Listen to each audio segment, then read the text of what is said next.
कभी किसी ऐसे जंगल के बारे में सुना है जहाँ सिर्फ 12 वर्ष या 12 वर्ष से अधिक उम्र की लड़कियों को टारगेट करके उन्हें पजेस्ट करता है?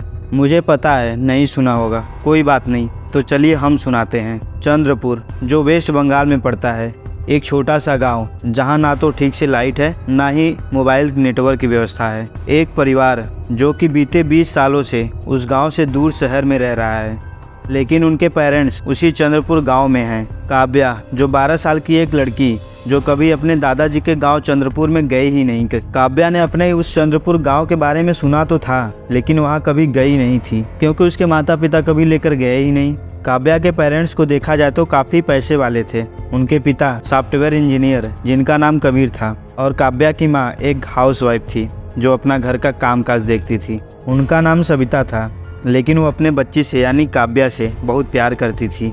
काव्या की कोई ऐसी डिमांड नहीं थी जो उनके पेरेंट्स पूरा ना करें, चाहे जैसे भी अपने बच्चे का डिमांड पूरा करते ही थे।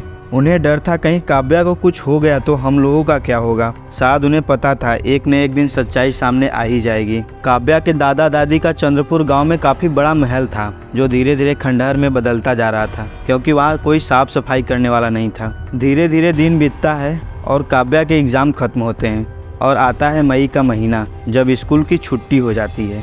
कुछ दिन तो काव्या शहर में ही रहकर छुट्टी का एंजॉय करती है कि अचानक उसके दिमाग में आता है कि क्यों न चंद्रपुर गांव दादाजी के यहाँ चला जाए और वहीं पर जाकर छुट्टियां बिताई जाए। शहर में रहने वाला हर बच्चा चाहता है कि गर्मियों की छुट्टी अपने पुश्तैनी घर यानी कि अपने दादा दादी के पास बिताया जाए।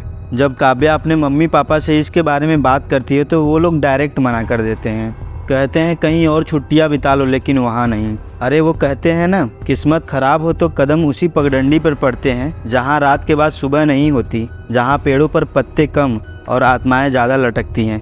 ज़्यादा हो गया क्या?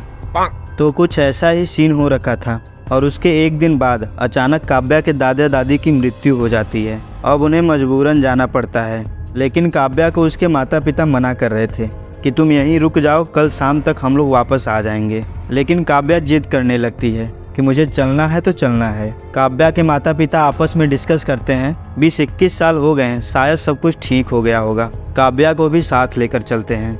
अब वो लोग अपना सामान वगैरह पैक करते हैं और बहुत ही एक्साइटमेंट में गाँव के लिए निकल पड़ते हैं। वो लोग पहुँच तो जाते हैं और अपने दादा दादी का दाह संस्कार भी कर देते हैं। दाह संस्कार के 4 दिन बाद काव्या का 14th बर्थडे भी आने वाला था, जिसे वो चंद्रपुर गांव में ही सेलिब्रेट करने वाले थे। काव्या के माता पिता को सब कुछ नॉर्मल लग रहा था। उन्हें लगा शायद सब कुछ खत्म हो चुका है, लेकिन उन्हें आने वाले दिनों का अंदाज़ा नहीं था कि उनके साथ क्या होने वाला है। आखिर वो दिन आ ही जाता है जिस दिन काव्या का जन्मदिन था।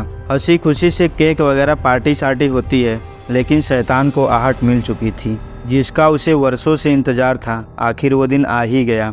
रात के समय सब अपने अपने कमरे में सोने चले जाते हैं, लेकिन जब काव्या अपने कमरे में आई तो उसे अजीब लगा। ऐसा लगा कि उसके बिस्तर में पहले से ही कोई सोया है, लेकिन जब वो कंबल खींचती है तो वहाँ कोई नहीं होता, रहता है तो सिर्फ एक तकिया। तभी पीछे से कुछ अजीब आवाज़ आती है, पेड़ के टहलियों का, और काव्या के पूरे शरीर को पेड़ के टहलियों से जकड़ लिया जाता है और उसे खींचते हुए जंगल की ओर ले चला जाता है। तभी उसकी माँ वहाँ आ जाती है और काव्या को बचाने के लिए उसके पीछे पीछे चल पड़ती है।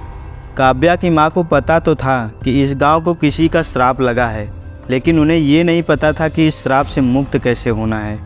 काव्या की माँ बिना डरे हुए उस जंगल में चली जाती है। चारों तरफ बरगद के पेड़, समझ नहीं आ रहा था कि किधर जाना है। जब काव्या की माँ आवाज़ देते हुए आगे बढ़ती है तो उसे अजीब अजीब आवाज़ें सुनाई पड़ने लगती है, जैसे कि छोटे बच्चों के रोने की आवाज़। एक जगह तो उसे 12-15 दिन की लड़की का चेहरा नज़र आया और वो अचानक से गायब हो गई। उसे न जाने कितने चेहरे नज़र आने लगे, लेकिन तभी पीछे से काव्या के पापा आ गए और सविता को वापस घर ले गए। दोनों बहुत परेशान हो गए थे। अब कबीर ने कविता को उस श्राप के बारे में बताना उचित समझा। कबीर ने कहा अब काव्या कभी वापस नहीं आएगी, क्योंकि उसे जो चाहिए था वो मिल गया। तब कबीर गांव पर लगा श्राप के बारे में बताता है, आम साजा के बारे में। कबीर बताता है प्राचीन काल में आम साजा एक राक्षस था जो माँ काली और राक्षस के बीच युद्ध से पनपा। युद्ध के दौरान राक्षस का एक बूंद खून पृथ्वी के चंद्रपुर गांव में आ गिरा, जिसे रक्त बीज कहा गया। उसे ही रक्त बीज का वंशज माना जाता था। उसे मासिक धर्म से गुजरती लड़कियों की ऊर्जा चाहिए होती थी। उनके भीतर की शक्ति को सोख कर वह अमर होता था और उनसे शादी रचाकर अपना वंशज बढ़ाना चाहता था।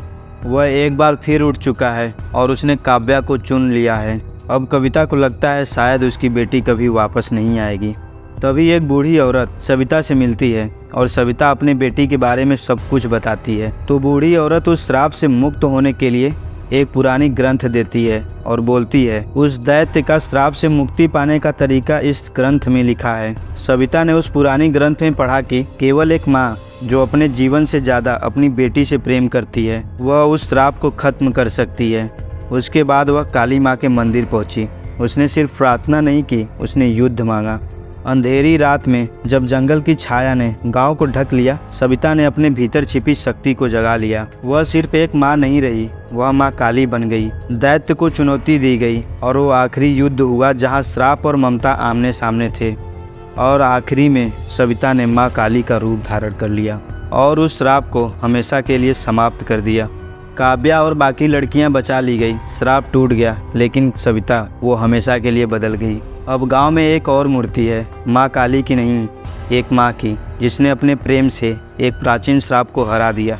बाकी यार दोस्तों, वीडियो पसंद आया हो तो एक कमेंट बॉक्स में दिल छोड़ दो और यदि चैनल को सब्सक्राइब नहीं किया है तो चैनल को सब्सक्राइब ठोक दो। बाकी यार मिलते हैं नेक्स्ट वीडियो में। धन्यवाद।